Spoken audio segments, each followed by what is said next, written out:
Il y a des chiffres qui, honnêtement, donnent un peu le vertige. En tant qu'analyste passionné par les mécaniques financières mondiales, je dois admettre qu'aujourd'hui on fait face à une réalité mathématique absolument incontournable. Les économies occidentales ont accumulé des dettes d'une ampleur telle qu'historiquement elles n'ont aucune chance d'être remboursées dans des conditions normales. Alors l'objectif de ce décryptage, c'est de comprendre les faits, froidement, sans aucun catastrophisme. On va s'appuyer uniquement sur les données pures et sur les déclarations publiques des plus hauts responsables financiers actuels. Allez, on plonge directement dans le vif du sujet avec ce chiffre 38 000 milliards de dollars. C'est le montant totalement vertigineux de la dette publique américaine prévue pour la fin de l'année 2025. Et ce qui est vraiment terrifiant ici, ce n'est pas juste le montant total, c'est sa vélocité. Cette dette augmente d'environ 1000 milliards tous les 100 jours. Pas tous les ans, tous les 100 jours. Si on décompose cette somme, ça représente plus de 290 000 dollars par foyer américain. Pour rembourser un tel fardeau, il faudrait qu'un ménage donne l'intégralité de son revenu brut pendant plus de 2 ans et demi, sans même pouvoir se nourrir ou se loger. Et attention, ça ne couvrirait que le capital, absolument pas les intérêts. Bien sûr, au niveau mondial, la situation est loin d'être uniquement américaine. De l'autre côté de l'Atlantique, la France affiche une dette publique qui dépasse les 3 400 milliards d'euros, soit 113% de son PIB. La Grèce, malgré une décennie entière d'austérité brutale, stagne à 150%. Et le Japon, lui, détient le record du monde absolu avec environ 250%. Bref, l'écrasante majorité des pays développés naviguent avec des ratios astronomiques. Et pourtant, en apparence, aucune panique à l'horizon. Les marchés financiers tournent à plein régime et les gouvernements continuent d'emprunter. C'est un paradoxe total. Voici donc le programme de notre analyse d'aujourd'hui. On va d'abord décortiquer l'explosion de la dette, puis analyser les rouages du système. Ensuite, on verra les 4 uniques sorties historiques possibles, on écoutera le constat de nos décideurs et on terminera sur les conséquences inévitables. Première partie, l'explosion de la dette. Concrètement, comment en est-on arrivé là ? Pour comprendre la trajectoire actuelle, il faut regarder la mécanique pure de la dette. Il y a un seuil critique identifié à 90%. Les économistes Carmen Reinhardt et Kenneth Rogoff ont épluché 8 siècles de crise financière et leur conclusion est sans appel. Au-delà de 60% de dette par rapport au PIB, on entre en zone d'alerte. Mais lorsqu'un pays franchit durablement le seuil des 90%, c'est la fameuse zone de danger. À ce niveau-là, la dette excessive étouffe littéralement la croissance économique. C'est une limite mécanique et aujourd'hui, la quasi-totalité de l'Occident l'a franchit. Et c'est ce qui illustre parfaitement ce qu'on appelle l'effet cliquet. Tout a vraiment basculé en 1971 quand Richard Nixon a cassé le lien entre le dollar et l'or. Ça a supprimé la toute dernière limite physique à l'endettement des États. Depuis, chaque grande crise a servi de déclencheur pour une nouvelle injection massive. Des milliers de milliards pour sauver les banques en 2008, puis encore des milliers de milliards pendant la crise du Covid en 2020. À chaque fois, la promesse est la même, on remboursera plus tard. Mais ce plus tard n'arrive jamais. La dette ne fait que monter, comme un engrenage qui ne tourne que dans un seul sens. Deuxième partie, les rouages du système. Mais pourquoi est-ce que tout ne s'effondre pas ? Eh bien, si les mathématiques sont clairement contre nous, pourquoi le système tient-il encore debout ? La réponse se trouve dans le secret le mieux gardé de ces 20 dernières années, l'assouplissement quantitatif ou QE. Depuis 2008, les banques centrales créent de la monnaie à partir de rien, ex nihilo, pour acheter massivement la dette de leurs propres États. En créant cette demande totalement artificielle, elles maintiennent les taux d'intérêt très bas. Le système a muté. Aujourd'hui, l'État se prête de l'argent à lui-même via sa propre banque centrale. C'est une pratique que les vieux manuels d'économie considéraient comme formellement interdite. Mesurons un peu l'ampleur du phénomène. Le bilan de la Réserve fédérale américaine est passé d'environ 800 milliards de dollars avant 2008 à près de 7000 milliards aujourd'hui. C'est gigantesque. En Europe, la Banque centrale européenne a vu son bilan bondir de 1500 milliards à 6500 milliards d'euros. Et au Japon, la Banque centrale détient carrément plus de la moitié de toute la dette publique japonaise. On parle d'une impression monétaire à une échelle qui n'avait absolument jamais été vue dans l'histoire de l'humanité. Mais voilà la faille majeure de ces systèmes. Le retour de l'inflation a forcé une remontée brutale des taux d'intérêt. Et la conséquence directe est douloureuse. Les États-Unis dépensent désormais plus de 1000 milliards de dollars par an juste pour payer les intérêts de leurs dettes. Pour mettre ça en perspective, cette charge d'intérêt dépasse aujourd'hui le budget entier de la défense militaire américaine. Rien que ça. Et en France, cette charge pourrait tout simplement devenir le premier poste budgétaire de l'État d'ici 2027. Troisième partie.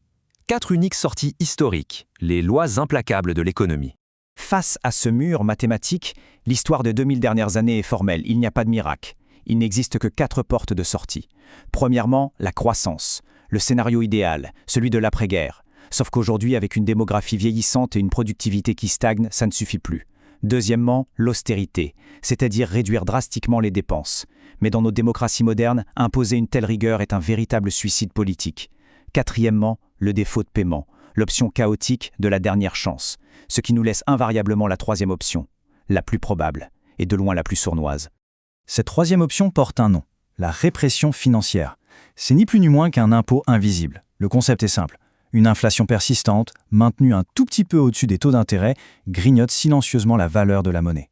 Personne ne vote pour ça, aucune loi n'est signée, mais la mécanique s'opère, la richesse est transférée de ceux qui épargnent prudemment en cash vers l'État lourdement endetté. C'est d'ailleurs très exactement la méthode utilisée par les États-Unis entre 1945 et 1980 pour faire fondre leur immense dette d'après-guerre. Quatrième partie, le constat des décideurs. Quelles sont les confidences au sommet? Ce qui rend cette analyse vraiment fascinante, c'est d'écouter les stratégies des architectes actuels de ce système. D'un côté, on a le secrétaire au Trésor américain, Scott Bessent. Il propose ce qu'il appelle le plan 3-3-3. Viser 3% de croissance, réduire le déficit à 3% et augmenter massivement la production pétrolière. C'est une stratégie qui s'inspire directement du Japon pour stabiliser la dette. De l'autre côté, Kevin Warsh, à la tête de la Réserve fédérale, propose une stratégie de monetary barbell ou d'altère monétaire. Maintenir des taux courts modérés tout en réduisant agressivement le bilan de la Fed, en pariant ouvertement sur l'intelligence artificielle pour gagner en productivité et contrer l'inflation. Et il faut vraiment lire cette déclaration de Scott Bessent avec attention. Il affirme publiquement que la dette actuelle est devenue une menace pour la sécurité nationale, car elle empêche le pays de financer une éventuelle crise majeure ou une guerre. Ce n'est pas une théorie complotiste du net, c'est le secrétaire au Trésor en exercice qui le dit. D'ailleurs, Ray Dalio, qui gère le plus grand hedge fund au monde et qui connaît les cycles impériaux sur le bout des doigts, soutient ce plan. Pour lui, c'est la toute dernière chance crédible d'éviter une défaillance systémique. De son côté, le patron de la Fed, Kevin Warsh, alerte sur un concept très spécifique, la domination fiscale. C'est ce stade critique où la dette publique devient tellement gargantuesque qu'elle prend littéralement en otage la politique monétaire. En clair, la Banque centrale ne peut plus fixer ses taux librement pour combattre l'inflation, car la moindre hausse ferait immédiatement exploser le coût de la dette de l'État. Et regardez comment Kevin Warsh lui-même critique l'assouplissement quantitatif, ce système qu'il doit pourtant piloter aujourd'hui. Il le qualifie de « Robin des Bois inversé ». Autrement dit, incumer de la monnaie pour racheter la dette a artificiellement gonflé le prix des actifs financiers. Ça a enrichi ceux qui détenaient déjà ces actifs, c'est-à-dire les plus fortunés, tout en appauvrissant les classes moyennes via l'inflation. C'est quand même une reconnaissance officielle au plus haut sommet de l'État que le système génère mécaniquement de l'inégalité. L'histoire nous a déjà prouvé qu'aucun empire n'échappe aux mathématiques. Au IIe siècle, l'Empire romain a dévalué son denier en argent pour financer ses armées, et ça a provoqué sa chute économique. En 1720, la France de John Law a vu tout son système de papier-monnaie s'effondrer après une pure illusion de prospérité. Et bien sûr, en 1923, la République de Weimar a imprimé mes billets jusqu'à la fameuse hyperinflation. La technologie change, oui, mais les lois de l'économie restent absolument de marbre. Cinquième et dernière partie, les conséquences inévitables. Comment naviguer dans cette fameuse répression financière? Alors concrètement, qu'est-ce qu'on retient de tout ça pour le quotidien?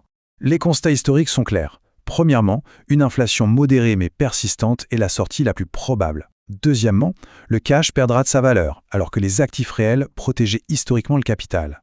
Troisièmement, le système des retraites, qui est pris en étau entre la démographie et la dette, devra mécaniquement se réajuster à la baisse. Quatrièmement, diversifier ses actifs sur plusieurs juridictions est une leçon clé des crises passées. Et enfin, la compétence personnelle et la capacité à produire de la valeur restent de très loin les actifs les plus résilients face à l'incertitude monétaire. Et ça nous amène à une question fondamentale, un véritable carrefour pour notre économie moderne. On l'a vu, la Réserve fédérale parie ouvertement sur la technologie pour freiner l'inflation. Alors, l'intelligence artificielle sera-t-elle l'outil miraculeux qui ramènera une productivité massive et sauvera le système financier de son fardeau? Ou bien, au contraire, va-t-elle concentrer encore plus les richesses et devenir l'accélérateur de la crise? C'est une réflexion vertigineuse qui sera d'ailleurs au centre de notre prochain décryptage.